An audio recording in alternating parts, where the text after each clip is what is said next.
آج تاریخ کے آئینے میں دیکھیں تو بہت ہی خاص دن ہے۔ خلیفہ دوم حضرت عمر بن خطاب رضی اللہ تعالیٰ عنہ کے دور میں جب فلسطین کو فتح کر لیا گیا تو 13 رمضان المبارک 15 ہجری کو حضرت عمر رضی اللہ تعالیٰ عنہ فلسطین پہنچے اور شہر قدس کی چابیاں آپ کو دی گئیں۔ اسلامی فوج نے جب بیت المقدس کو محاصرہ کیا تو حکمران نے یہ شرط رکھی کہ اگر خلیفۃ المسلمین حضرت عمر فاروق خود تشریف لائیں تو شہر لڑے بغیر اسلامی فوج کے حوالے کر دیا جائے گا۔ یوں مشورے کے بعد اس شرط کو مان لیا گیا اور یروشلم کسی جنگ کے بغیر فتح ہو گیا۔ یہ شرط اس لیے رکھی گئی کہ بائبل میں حضرت عمر فاروق کے بارے میں یہ پیشگوئی تھی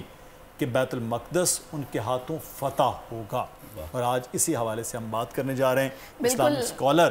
علامہ عمر فاروق صاحب ہمارے ساتھ موجود ہیں۔ بالکل، بہت شکریہ آپ کی تشریف آوری کا۔ اور علامہ صاحب آج خوش قسمتی یہ بھی ہے کہ حضرت عمر کے بارے میں بات ہونے جا رہی ہے اور آپ کا بھی عمر ہے، یہ بھی آپ کے لیے ایک بڑی سعادت ہے۔ یہ بہت اچھی میرے لیے بھی ایک بات ہے، اور میں کسی بھی فورم پر بات کرتا ہوں تو نام کی نسبتوں سے جو فرق کی بات کرتے ہیں ہم، کہ جب نام کسی نسبت والے کے ساتھ رکھا جائے تو اس کو فیوز و برکات حاصل ہوتے ہیں، قلب میں طمانینت حاصل ہوتی ہے۔ الحمدللہ میں اس پر فخر کرتا ہوں کہ میری والدہ محترمہ نے حضرت عمر فاروق رضی اللہ تعالیٰ عنہ کی ان باتوں سے انسپائر ہو کر ان کی نسبت کے ساتھ میری نسبت کو جوڑا۔ اچھا، یقینی طور پر پھر وہ آپ کے ساتھ واقعات بھی شیئر کرتی ہوں گی، اس کی ظاہر ہے آپ نے خیر آپ کا خود بھی ماشاءاللہ علم ہے، جو ان کی ایک عدل پروری تھی جس کی ہم لوگ بات کرتے ہیں، جس کے واقعات پڑھتے ہیں، جس سے ہمیں بہت کچھ سیکھنے کو ملتا ہے۔ میں چاہوں گی تھوڑا سا اگر آپ اس پر روشنی ڈالیں، کیونکہ آج خاص دن ہے تو ظاہر ہے ہم تو یہی کوشش کریں گے کہ اس نشست میں جتنی ہو سکے ان کی بات ہو۔ 13 رمضان المبارک خاص طور پر تاریخ اسلامی کا جو ایک اہم ترین دن ہے، کیونکہ نبی کریم صلی اللہ علیہ وسلم کے عہد رسالت میں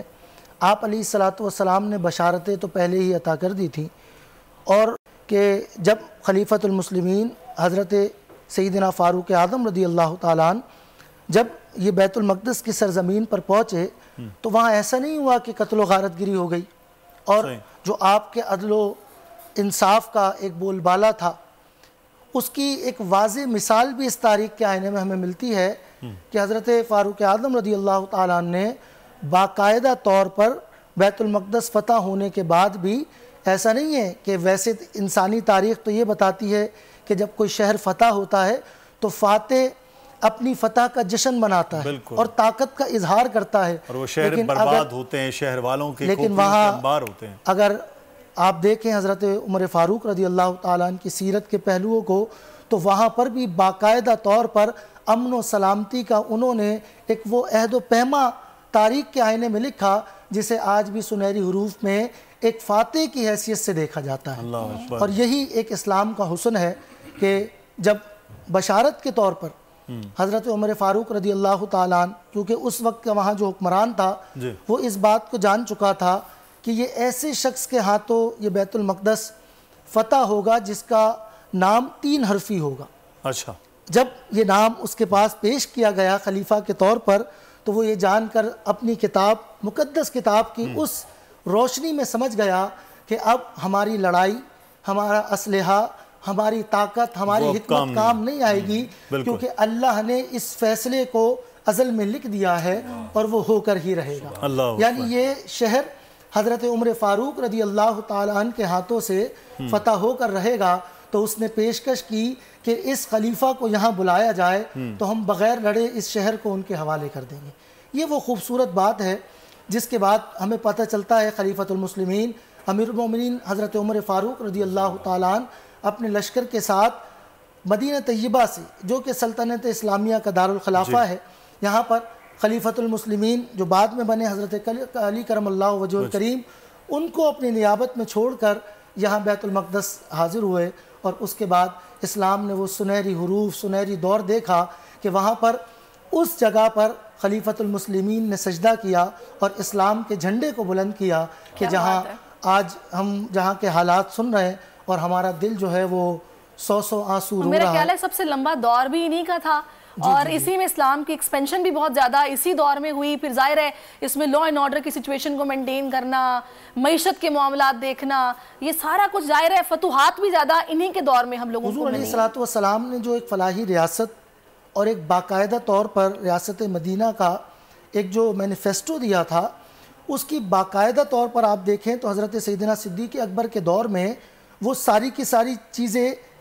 یکے بعد دیگرے ہوتی چلے گئیں، اور فتوحات کا جو بڑا سلسلہ ہے وہ حضرت فاروق اعظم رضی اللہ تعالیٰ عنہ کے دور میں شروع ہوا۔ وہ کیسر و کسرا ہو، یا وہ شام ہو، یا وہ فلسطین کے وہ شہر ہوں کہ جس میں حضور علیہ السلام نے جس کے لیے پہلے ہی بشارت عطا فرما دی تھی، یہاں تک کہ 22 لاکھ مربع میل جو اسلامی سلطنت، یہ ایک جو عہد و پیما کے حوالے سے کہہ لیں کہ رقبے کے حوالے سے ایک محتاط اندازہ ہے، اور مورخین کہتے ہیں اس سے بھی زیادہ دور تک یہ سلطنت کا جو ہے وہ طول عرض میں پھیلا ہوا تھا۔ اور بنیادی طور پر بات یہی ہے کہ حضرت عمر فاروق رضی اللہ تعالیٰ عنہ کا وہ تسلسل اور وہ 12 سالہ وہ اقتدار کا دور، جس میں امن و سلامتی، جس میں عدل و انصاف، جس میں فلاح و بہبود اور انفراسٹرکچر کے حوالے سے جو کام ہوئے ہیں، اور ریاست کے اندر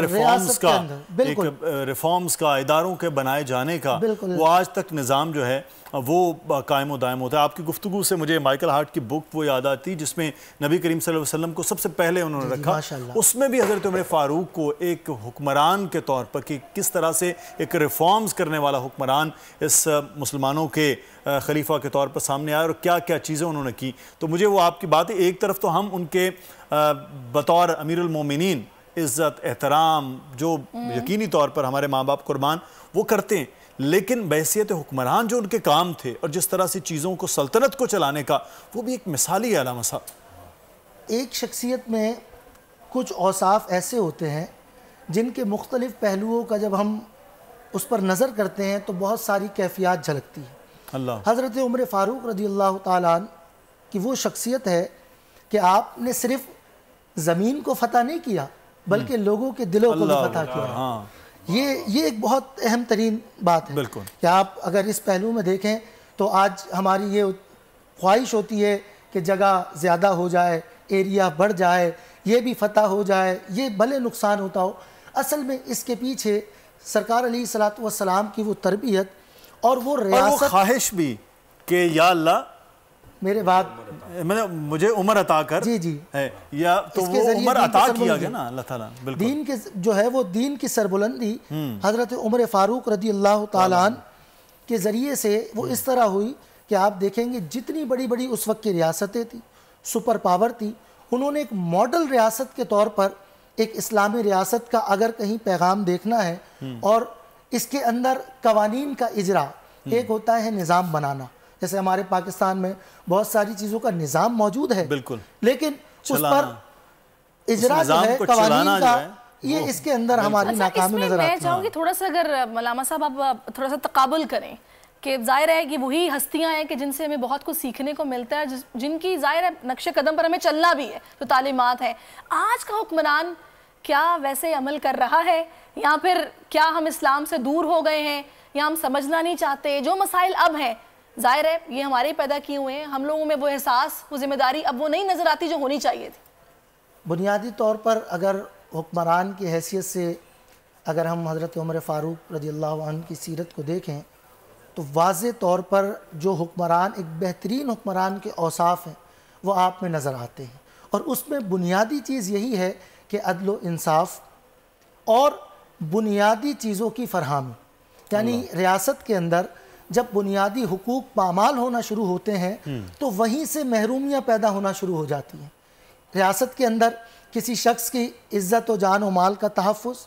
اس کے گھر بار کا تحفظ، اس کی املاک کا تحفظ، یہ اس کے بنیادی وہ ذمہ داریاں ہیں جو حکمران کو ادا کرنا ضروری ہے۔ آج میں اور آپ اگر اپنی ریاست میں دیکھتے ہیں تو ہمیں ایک بہت بڑا ہجان نظر آتا ہے، یعنی ہم اپنے آپ کو اگر کہیں محفوظ نہیں سمجھ رہے تو اس کی وجہ کیا ہے؟ قوانین کا نہ ہونا نہیں ہے بلکہ قوانین کا باقاعدہ طور پر اس پر عمل درآمد نہ ہونا ہے۔ تو اسی چیز کو ہم دیکھیں تو اس پیرائے میں ہمارے ملک کے قوانین بہت بہترین ہیں، یعنی ایک بنیادی طور پر اوپر سے لے کر نیچے تک ایک طبقاتی نظام کے حقوق کی بات تو کی گئی ہے، لیکن ضرورت اس امر کی ہے کہ آج موجودہ دور میں حکمران اس نظام کو عملی طور پر نافذ کریں۔ تو اس کے لیے بڑا آسان ہے علامہ صاحب کہ وہ صحابہ کرام رضوان اللہ علیہم اجمعین کے اس معاملات پر عمل کریں جس طریقے سے ریاست حضرت عمر فاروق نے چلائی ہے، دیگر امیر المومنین نے چلائی ہے، تو میرا خیال ہے آسان، ہمارے پاس تو فارمولہ ہے نا، عمل تو وہاں پہ کرنا ہے۔ بالکل صحیح بات ہے۔ شکریہ علامہ صاحب، آپ ہمارے ساتھ موجود تھے۔ سبسکرائب کریں اور بیل دبائیں تاکہ کوئی خبر رہ نہ جائے۔